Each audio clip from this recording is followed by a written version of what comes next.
खास मुलाकात। और खास मुलाकात में आज मेरे साथ हैं अनस। अनस से उत्तर प्रदेश में चर्चा करने वाले हैं। और पहले थोड़ा सा परिचय दे दूं, प्रोफेशनल जर्नलिस्ट हैं, जर्नलिस्ट रहे हैं, कई टीवी चैनल के साथ काम किया है, सोशल मीडिया पे काफी एक्टिव हैं, इलाहाबाद में रहते हैं, बेबाक लिखते हैं, बोलते हैं और आजकल इलाहाबाद में व्यवसाय कर रहे हैं। स्वागत है अम्बेडकर नामा में अनस साहब। बहुत बहुत शुक्रिया भाई, तुरंत जोर से बोलिएगा, नजदीक आ जाइए। बेहद शुक्रिया रतन भैया, ये मौका दिया आपने मुझे जो है। तो वहाँ पे प्रधानमंत्री जी उधर हैं 2 दिन के लिए और आप दिल्ली में हैं। देखिए क्या है ना कि जब पीएम साहब उत्तर प्रदेश जाते हैं तो हम जैसे अच्छे लोग जो है वो दिल्ली चले आते हैं। हाँ, बनारस में काफ़ी बढ़िया उन्होंने मतलब कार्यक्रम हुआ है, विश्वनाथ कॉरिडोर का उद्घाटन किया गया है।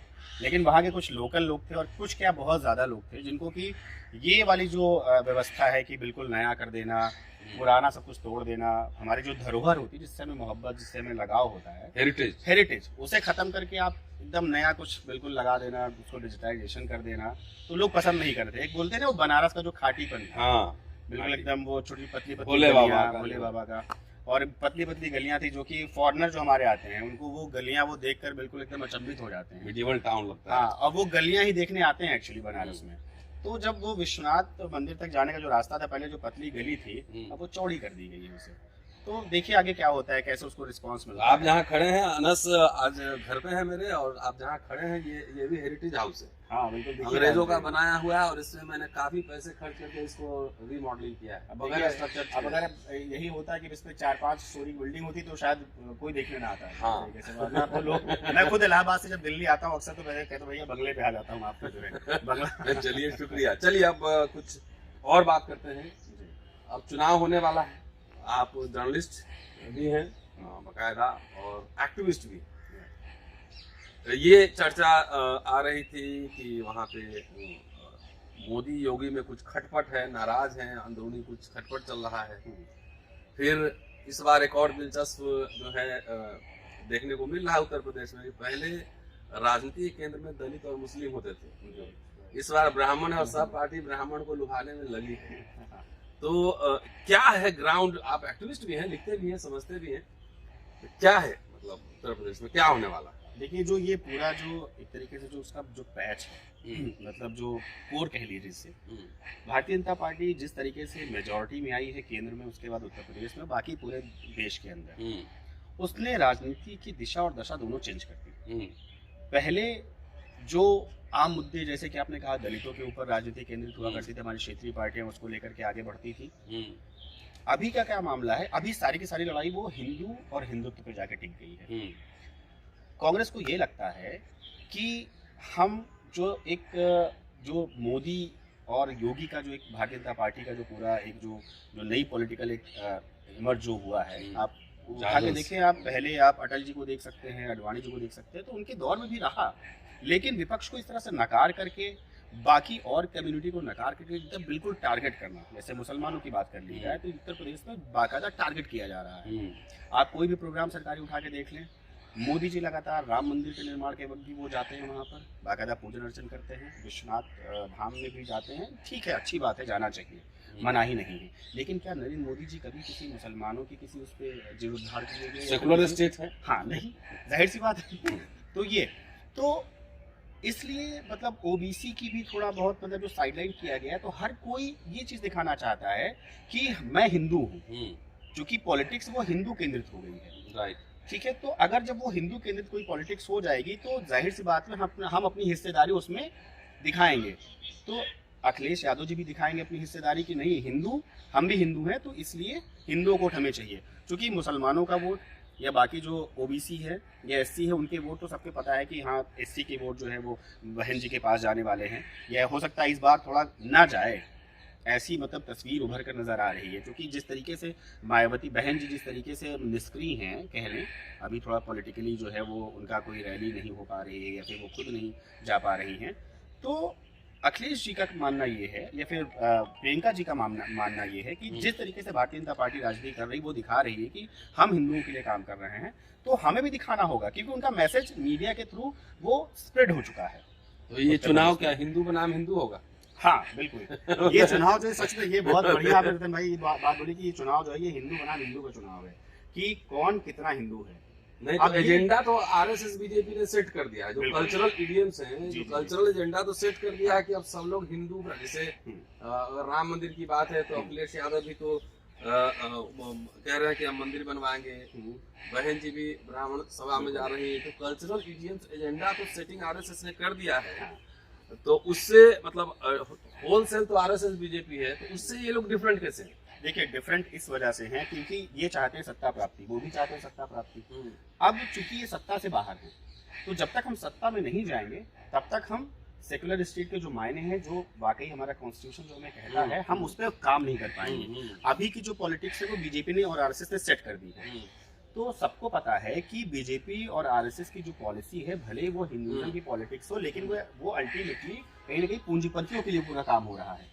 तो और घृणा आधारित घृणा आधारित भी हो रहा है और पूंजीपति, जब तक हम घृणा नहीं फैलाएंगे तब तक ये कैसे, मतलब इधर दो तीन परिवार के लोग या फिर 2-3 लोग आगे बढ़ेंगे, क्योंकि नहीं बढ़ पाएंगे वो लोग। तो उसमें आना से ये बताइए कि किसी के पास, पार्टी के पास जी ऑल्टरनेटिव एजेंडा है?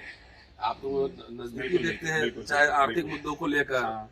या मतलब जो तमाम और लोकल रिजर्वेशन का सवाल है, निजीकरण का सवाल है, तो कोई पार्टी इसमें कोई पोजिशनिंग कर रही है वहाँ पे? देखिए पोजीशनिंग अभी तो फिलहाल इस वक्त कोई पोजीशन की हालत में नहीं है। किसानों का मुद्दा था, उसमें ठीक है, मतलब कांग्रेस भी पोजीशन में थी, समाजवादी पार्टी पोजीशन में थी। मोदी जी ने किसानों की बात मानी है, जो नाराजगी थी वो कुछ हद तक कहने की दूर हो गई है।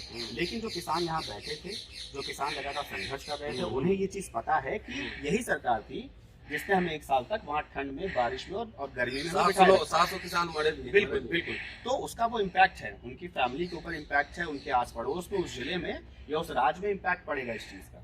अभी हमने बिल वापस ले लिया है, हम भले ये दिखा रहे हो कि हमने बिल वापस ले लिया है, हम बहुत अच्छे इंसान हैं, लेकिन यही आप ही थे जब आप कहते थे कि हम बिल वापस नहीं लेंगे, और चाहे जितने दिन आपको बैठना हो, यही आप थे जिन्होंने लाठी चार्ज करवाई थी। तो आपने पूछा यही कि किसके पास कौन सा एजेंडा है। एजेंडा बीजेपी और आरएसएस का ही, उसी पे यूपी का चुनाव लड़ा जा रहा है।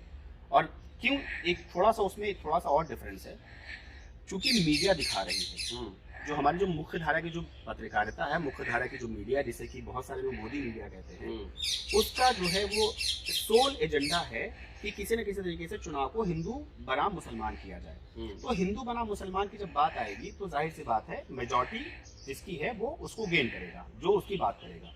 आप माइनॉरिटी की 7 साल से तो सरकार है केंद्र में बीजेपी की, हिंदू तो कर रहे हैं। हाँ, लेकिन हिंदू तो हिंदू कौन है कुछ पता ही नहीं लग रहा, क्या मिला हिंदू किसी को? भाई पेट्रोल मुसलमान भी वही रेट खरीद रहा है, हिंदू वही रेट खरीद रहा है, टमाटर भी उसी रेट खरीद रहा है, वही चीज मुसलमान। अगर ऐसा कुछ हो जाए, बीजेपी ये कहे कि हिंदुओं के लिए अलग 20% डिस्काउंट है, 20% डिस्काउंट है और मुसलमानों के 30% महंगा है। अच्छा, हिंदू में अगर डिस्काउंट देंगे तो फिर कौन कौन जात को ब्राह्मणों को कितना मिलेगा, ठाकुरों को कितना मिलेगा, दलितों को कितना मिलेगा, किसको हो सकता है दलितों को 10% दें, ठाकुरों को 20, ब्राह्मणों को 30। अगर ऐसा कुछ हो तो भाई बता दे मोदी जी, तो उस पर थोड़ा आगे बढ़ा जाए फिर। लेकिन चूंकि ऐसा होना नहीं है, तो ये बताइए, देखिए हम लोग सब मतलब सोशल एक्टिविस्ट है, पॉलिटिकल अंडरस्टैंडिंग भी है कि अल्टीमेटली चुनाव इक्वेशन पे लड़ा जाता है, सोशल इक्वेशन पे लड़ा जाता है, एजेंडा तो फिर पीछे रह जाता है।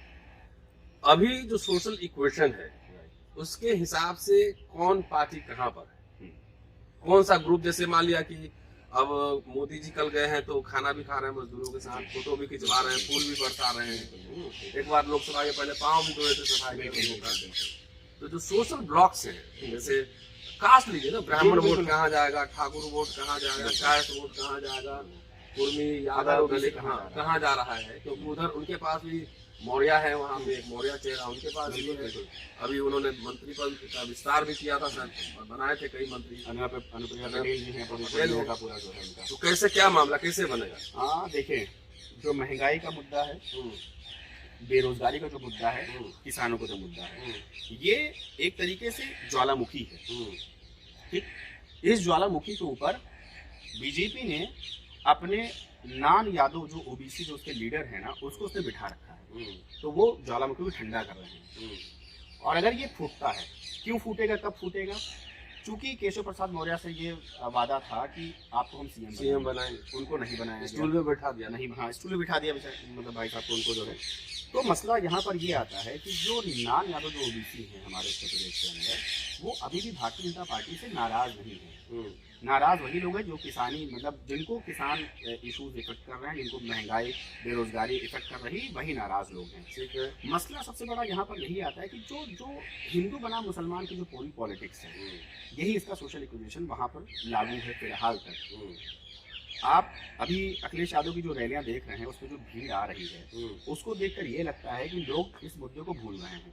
हिंदू बनाम उनको सच्चाई मालूम चल पा रही है कि कहीं ना कहीं से उनके पास हो सकता है आप जैसे लोग जो हैं सोशल मीडिया के थ्रू जो काम कर रहे हैं, अम्बेडकर नामा जिस बेहतरीन ढंग से काम कर रही है, या फिर इस तरीके से बहुत सारे लोग हैं, ये रीच पहुंच रही लोगों तक, वो सच्चाई पहुंच रही लोगों तक। तो उनका कहना है कि ठीक है, हमें राम मंदिर मिल गया, ठीक है, अच्छी बात है, आपने हमें दे दिया, विश्वनाथ कॉरिडोर आपने बना दिया, अच्छी बात है, लेकिन ये बताइए कि हमारे बेटे को नौकरी कब मिल रही है? वो तो कहेंगे कि उपवास रहिए, पेट्रोल कब सस्ता हो रहा है। बस यही मसला आता है कि बीजेपी और आरएसएस ने जिस तरीके से नान यादव ओबीसी में जो वर्क किया है, प्लस हमारे दलित भाइयों में जो वर्क किया है, वो उसका लाभ मिल रहा है। और वो लाभ कैसे मिला? जो मुलायम सिंह यादव की जो राजनीति थी, जिस तरीके से वो क्षेत्रीय क्षेत्र को उठाया करते थे, वो हर एक जाति से वो एक लीडर पैदा करते थे, वो काम जो है कहीं ना कहीं थोड़ा सा अखिलेश यादव से चूक हुई। अखिलेश जी ने थोड़ा सा, मतलब उसमें हो सकता है कि 2012 में जिस मेजॉरिटी सरकार बनी, अखिलेश जी को ऐसा महसूस हुआ होगा लीडर्स बनाने चाहिए कि उन्होंने लीडर्स नहीं बनाए उन्होंने, और जो लीडर बने भी हैं तो वो हमें दिखते नहीं है। उसका बड़ा मसला ये है, उसके रीजन ये है कि उनके पास जो एक मीडिया जो मैनेजमेंट है, क्षेत्रीय पार्टियों के पास पैसा भी कम है, उनके पास मीडिया मैनेज करने के उतने हुनर भी नहीं है रतन भाई। तो उस वजह से शायद हमें दिखते भी ना हो जिस तरीके भारतीय जनता पार्टी के लोग दिखते हैं हमें।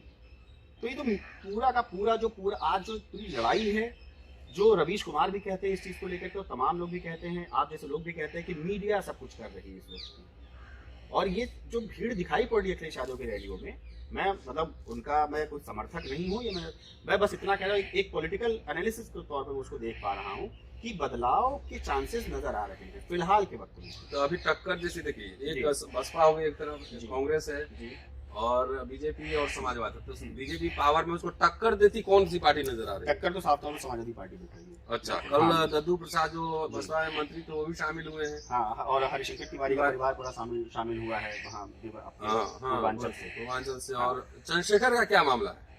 चंद्रशेखर का जो देखिए फिलहाल जब तक किधर जाएगा, कहीं गठबंधन तो होगा, गठबंधन होगा तो साफ तौर पर वो समाजवादी पार्टी के साथ ही जाएगा। चंद्रशेखर जी, चंद्रशेखर उन्हीं के साथ जाने का। चलिए, तो अभी समाजवादी पार्टी जो है बीजेपी को टक्कर देती नजर आ रही है। अखिलेश जी के पूरी राजनीतिक समझ में कुछ आप परिवर्तन नोट करते हैं? जैसे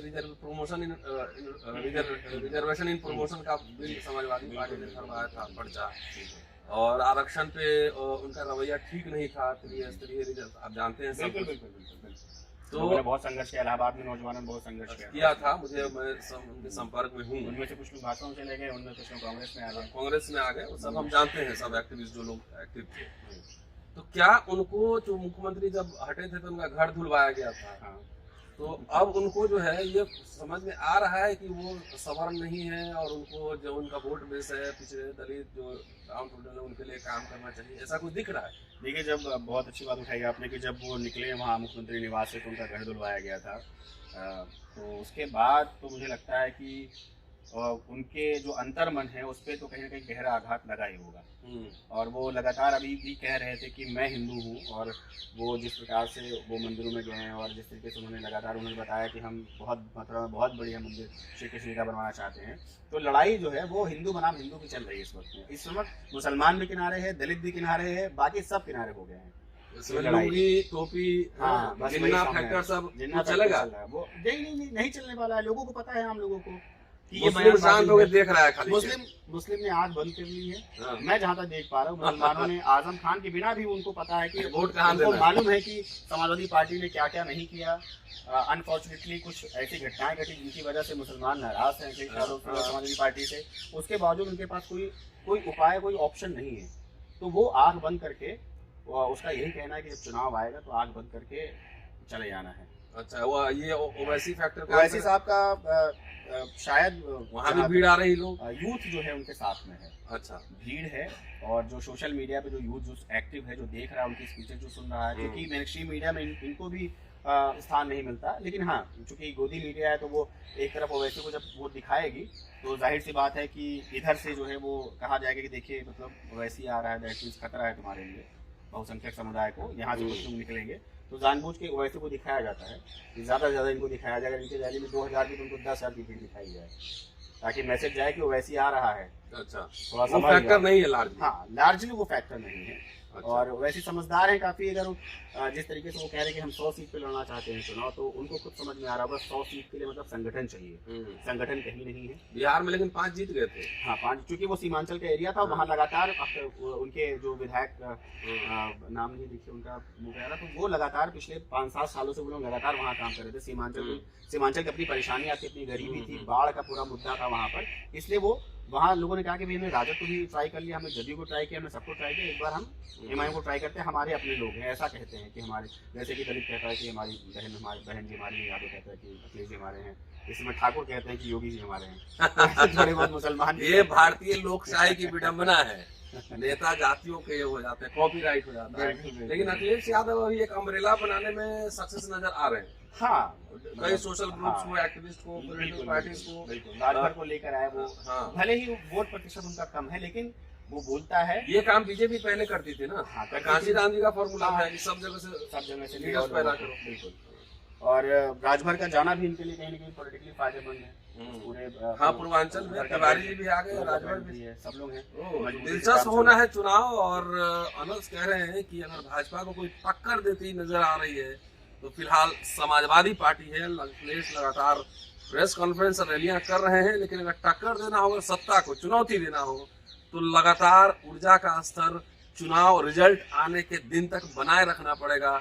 और इनको कैंपेन की टीम भी बनानी पड़ेगी। हाँ बिल्कुल, बिना उसके काम नहीं। कैंपेन की टीम भी, साथ ही साथ गोदी मीडिया को कैसे मैनेज करना, उसके लिए उनको काम करना होगा। हाँ। भले वो गोदी मीडिया है, हाँ। लेकिन है तो मीडिया ना, जाहिर है बात तो वो पहचान ही है ना।